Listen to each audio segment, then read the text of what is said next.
as well, Emma. So it always looks good on the resume at the end when you did these presentations, and I just have to do the introduction.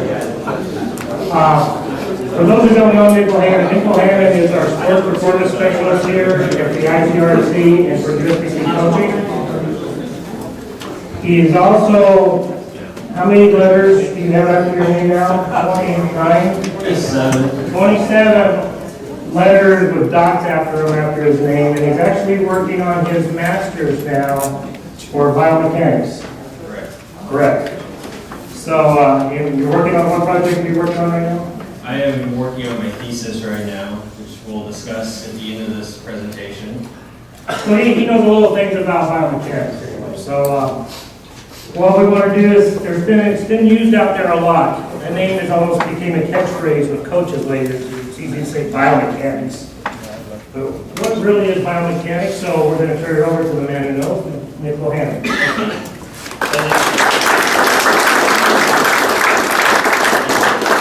I was afraid that Rod was going to get mad at me because I've stolen some slides of his, that he would steal my introduction by telling the story, but he didn't.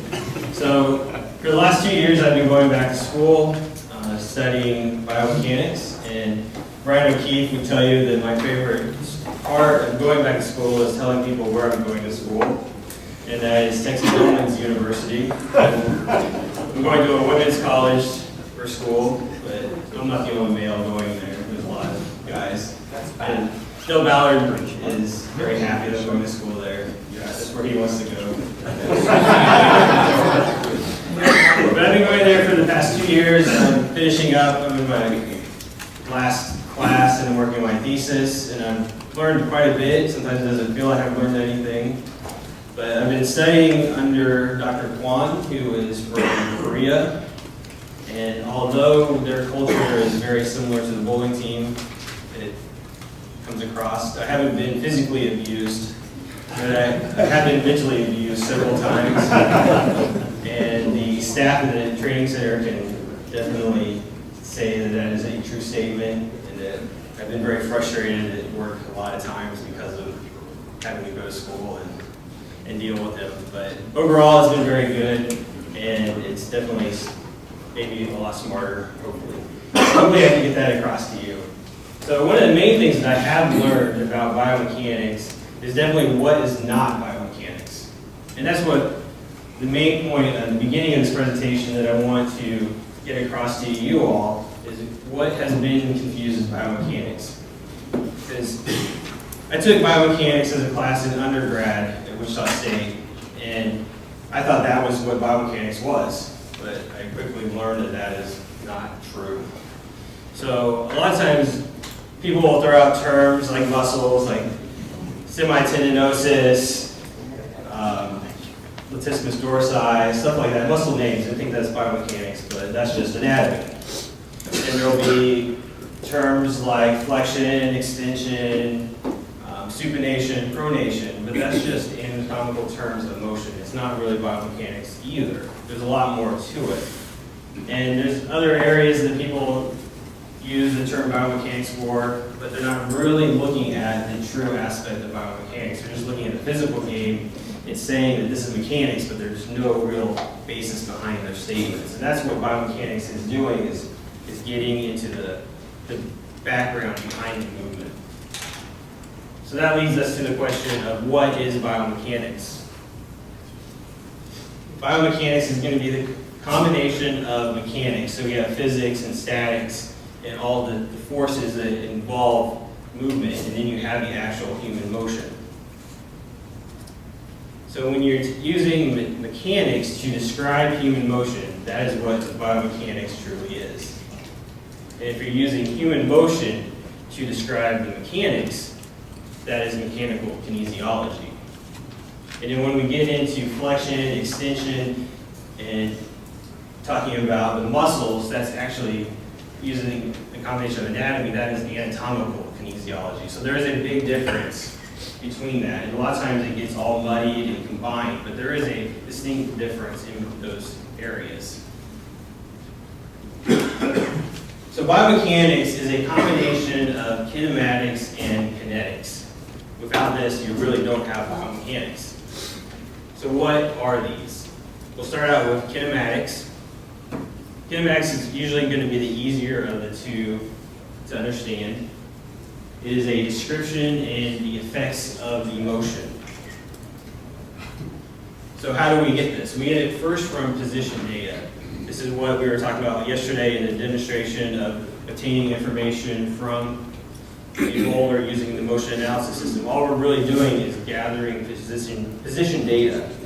That's going to be the X, Y, Z coordinates of the position of an object in 3D space.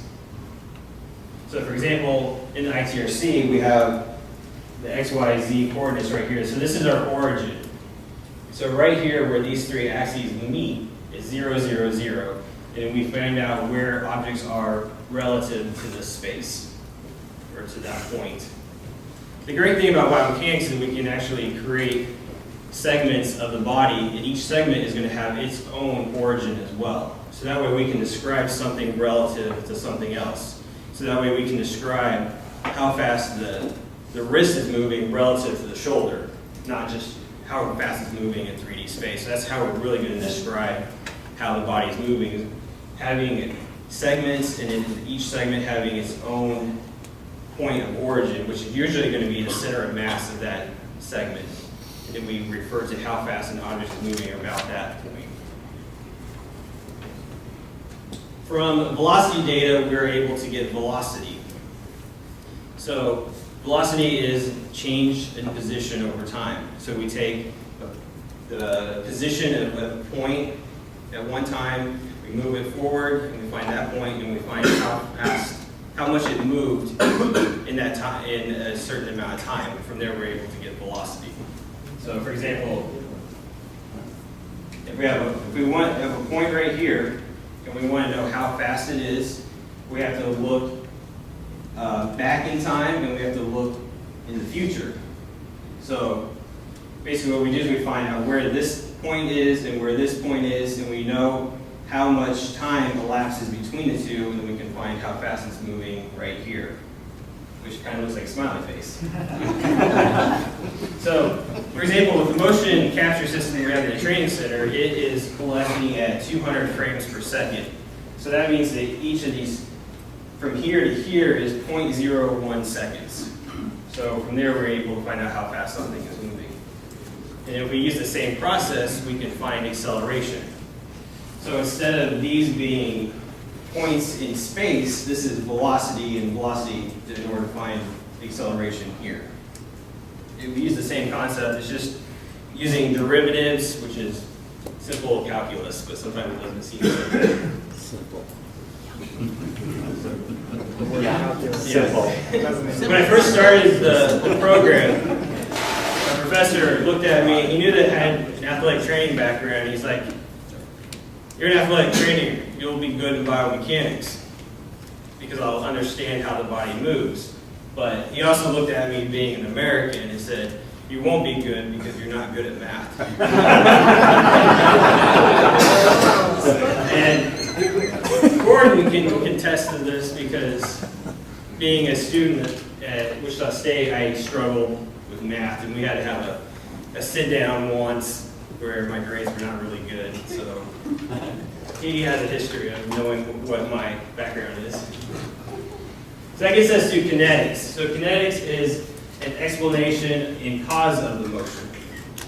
So this is going to be a little bit more involved.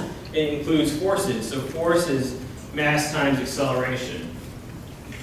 So we get mass from the whole body, but we can also get it from the segments or parts of the body. So like I said, we can create a reference point or an origin for each segment. Each segment is going to have different parameters to it, just like how a bowling ball has RG values to it. The same thing happens with the segments of the body. We can have that. That's going to dictate where the center of mass of that segment is, which has an ultimate effect on the entire force that is applied to a segment.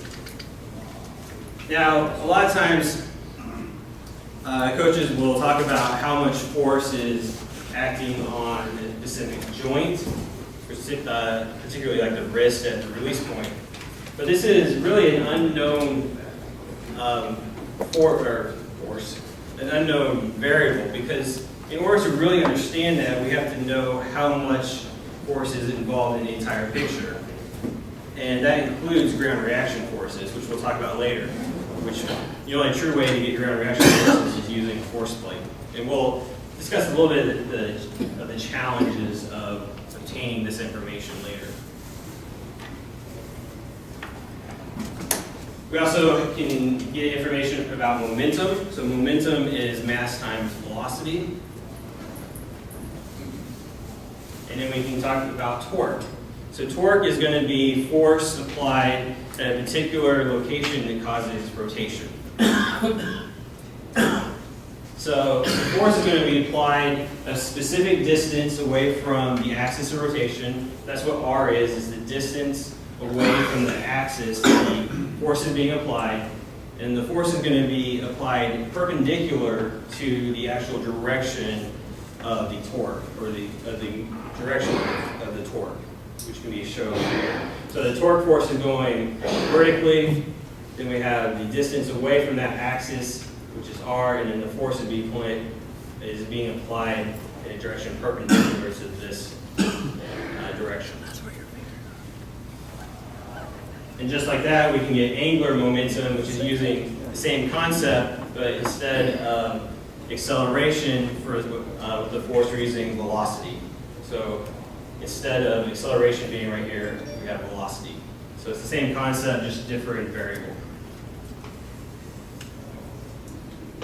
That leads us to efficiency. This is a term that is thrown out a lot.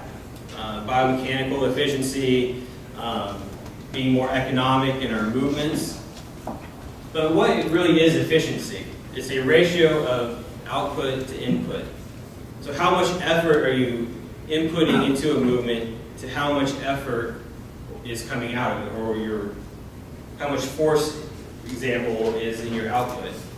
So, for example, like a swing, how hard do you have to swing it in order to have a certain ball speed? That's kind of what's going on here. But the main question is, how do we measure how effective a movement is, or how efficient a movement is? And the real way to do that is you have to have data that can be measuring heart rate or breathing rate, because that will show how much effort the body is having to use in order to produce a certain movement. For example, running a 12-minute run requires more effort than walking a 12-minute run, and we can measure that difference through breathing rate and heart rate. We can also measure it through blood levels, which most people aren't going to want to do, is stick a needle in them to measure how much cortisol the body is producing.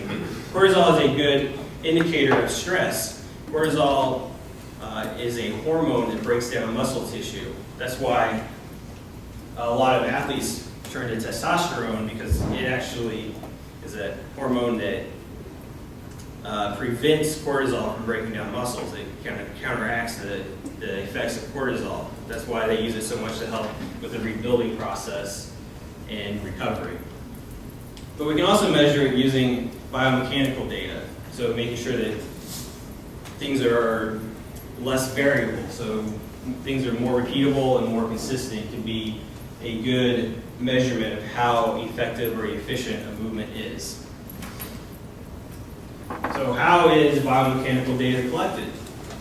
There are several ways. First off, we have the use of force plates. So force plates measure force in 3 directions. You have your z-axis, x, and y, just like our coordinate system did. And they can measure ground reaction force, which is force going to be applied in those 3 axes. And it also measures ground reaction moment, or torque. So how much force is applied rotationally through the vertical axis. The main problem with force plates right now is that they have to be permanently installed in the ground. So that's one problem with the approach, is that it makes it hard to slide on something that's not an approach. So we would have to cut the approach to fit the size of the force plate and then install those into a bowling center.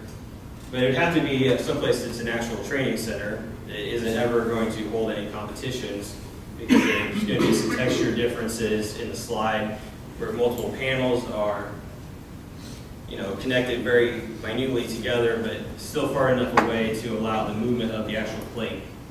But if this was ever to happen, it would be a really good tool for learning how much force is applied to the knees, the ankle, to the hips, even up all the way to the wrist through the kinematic and kinetic chain of the body. So this is an example of force plates in a laboratory setting. There's actually 3 force plates right here. And this example was set up for people running and cutting in different directions to see how much force was applied to the hip and the knee and ankle. But we have ways of measuring some force without the use of a force plate, and that's through foot pressure. Foot pressure will allow us to obtain the vertical forces that are applied, but not any of the horizontal and X and Y directions. But this does give us a good indication of force, and it allows us to do other things that force plates are not able to do. And this is a video of, oops. Normally there's a video, but it looks like it's not playing. But this gives us a graph, and it would show the movement of the foot through the approach. And what this really allows us to do is give us a more accurate measurement of footwork. So we can actually export the information to see how quickly the steps were working, and then over time be able to measure and compare different shots to see if one shot was a tenth of a second quicker than another shot or not, and be able to look and see what those effects are in the overall. You want to know what the red and green line is on the bottom? Yeah. So this is of a shot. So the red line is the right foot, the green line is the left foot, so that we can see that there's more force on the left foot during the slide of a right-handed bowler. And that the time shows how the longer that it is from left to right, the way that we're looking, the longer the step was, or the longer that the foot was in contact with the approach. So we can see that the steps were slower and they got quicker. And then also this step right here had the most amount of force out of all other than the slide. So we can really look at the consistency of shots with this and consistency of footwork. Another way of obtaining data is through EMG, or electromyography. And what this does is allows us to measure muscle activity. So when a muscle contracts, it is actually there's an electric current that goes through the body. There's a signal that goes from the brain to the spinal cord to the muscle.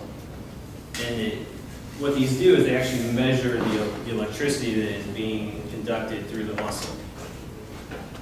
Now, with this, you have to be really careful if you're ever reading any information, any studies that are using EMG, because EMG can be really affected by other muscles. In this example, there's electrodes on the quadricep muscles, but at the same time, these electrodes can pick up activity from the hamstring muscles, which are on the other side of the thigh. So you really want to be careful to make sure that what you're reading is accurate. A lot of times, because there's so much interference with how a study can be conducted. Because these electrodes will also pick up interference from outside sources. So there's some different filtering processes that will take place in order to take care of that. For example, in this room, there's a lot of lights and other electronics. So there will be a 60 hertz interference from all of the electronics. But there is a filtering process to take care of that. So the main thing to know when looking at an EMG study is to know that, make sure that when they're comparing people, that they're comparing off of their peak their peak values. So there will be what they should do is have a max contraction as basically a calibration process. So they'll have them do a max, if they're looking at their bicep, they'll have them do a max bicep curl, and they'll measure the muscle activity for that event, and then they'll do a percentage of that, and it's the percentage that they should be comparing from person to person, not the actual values, because it can be very dependent on how much hair contact, like how much hair the person has, because that can make the electrodes not as connected to the body, it won't stick as well, and so there won't be as much, it won't read the muscle activity as well, so it's very dependent on a lot of factors. So you want to make sure they're always using percentages of their their EMG activity. Does that make sense? Okay. And we also have the ability to use accelerometers. Accelerometers have gotten really small over the past few years. In fact, almost everyone in this room has an accelerometer with them because they are now in cell phones. That's what allows you to turn your phone to the side and let the screen change. And accelerometers are great because you can put them on the body. They strap on very nicely and don't really get in the way as much. And they can measure differences in angles. They can measure position data. They'll have a global origin somewhere that they'll do, just like how we have a 3D origin for motion analysis for the motion capture system. There'll be one of those for the accelerometers as well. And the good ones will allow you to determine where that is and make changes to it. But there's differences in accelerometers. There's 3 degrees of freedom, and then there's 6 degrees of freedom. So the 3 degrees will either let you measure changes in position, so front to back, side to side, and up and down, or it'll let you make changes in rotation.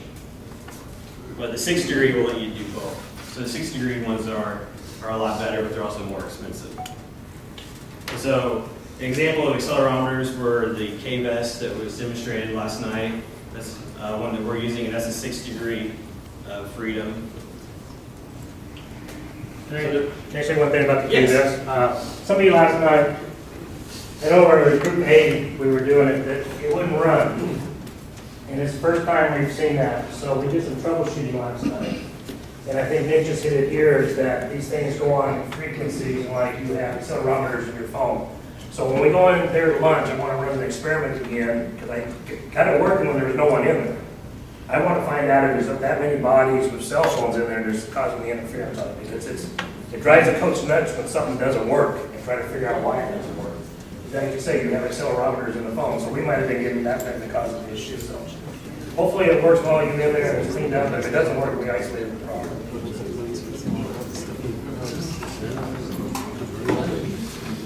And so that leads us to motion analysis. So we have here a shot of Teresa. She was very helpful for me in setting up the motion capture system in the ITRC. I do a lot of test runs, and she was very helpful in polling for me and making sure that everything was set up properly. So in the old days, even just 10 years ago, the main way of doing motion analysis was through a process called direct linear transformation. And that's through the use of normal video cameras. And you have to use a large calibration frame like this. And it has reflective tape placed on it in specific points, so that way you can create an origin. So your origin is going to be right here, and then you know what the distances of each of these markers are, and you have to go in through a computer program and frame by frame, camera by camera, add those up.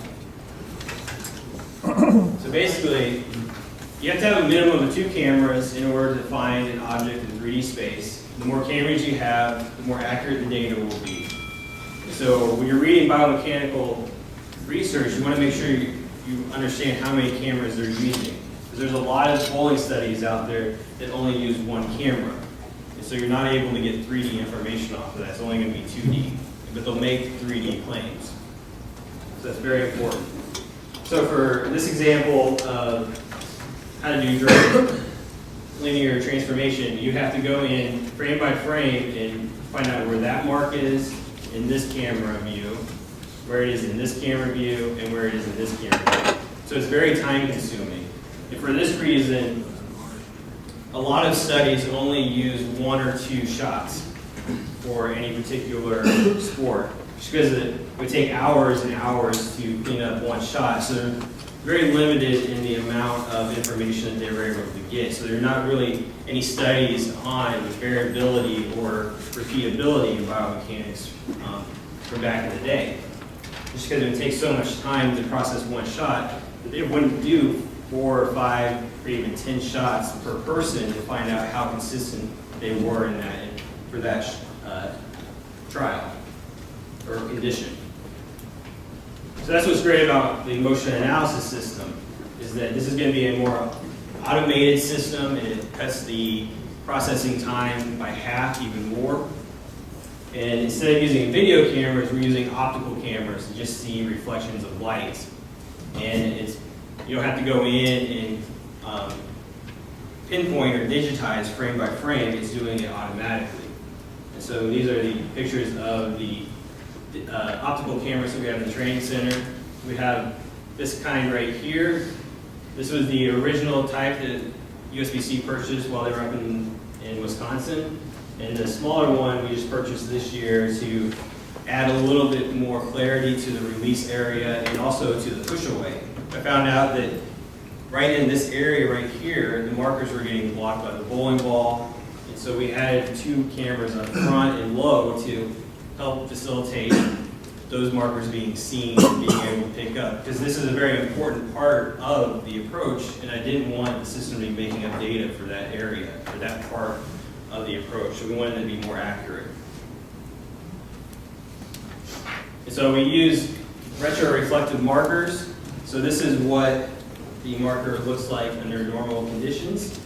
It's just very silver colored, and then when you apply light directly to it, it reflects. So that's how the cameras are able to pick them up.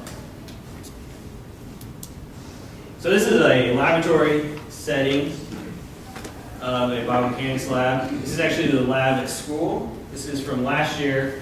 We have permanently installed cameras that they use there. And then we also have the cameras that we have in the training center that I took up there to learn how to set up the cameras and learn the process. Because they actually use a different camera system at school. So I actually had to learn how to use 2 different systems and do that process and not get confused about which system I was using, which I still do every once in a while. But it was a great process of how to learn how to focus the cameras and make sure that we set up the volume correctly. And through my initial studies, we set up a temporary lane in the lab. So we have the approach panel here that includes the foul line in the first 8 feet of the lane. And then we set up a pit to allow the bowlers to bowl. So that's what it looks like from the foul line view. So that allowed me to do a couple of pilot studies to really learn how to use the system and make sure I knew what I was doing. And so we have a bowler here that I was able to collect data on and then export into a system that my professor created, and we can create stick figures. So does anybody have an idea of who this bowler is? Barnes is normally the first answer that comes out, or Mike Fagan, but neither of those are correct. The 3 gentlemen in front of me from Canada should know who this bowler is. It's George Lambert. So as you can see, George right here does not have a head. That's because according to the Canadians, he doesn't have a head anyways. The volume they had set up for the system in the lab was a lot smaller than what we need for bowling, because they do a lot of golf studies, so they have a lot more compact capture volume where we need a longer one. So I wanted to make sure that the finished position was captured fully, so that meant that the setup was not seen as well. But I have a nice picture of George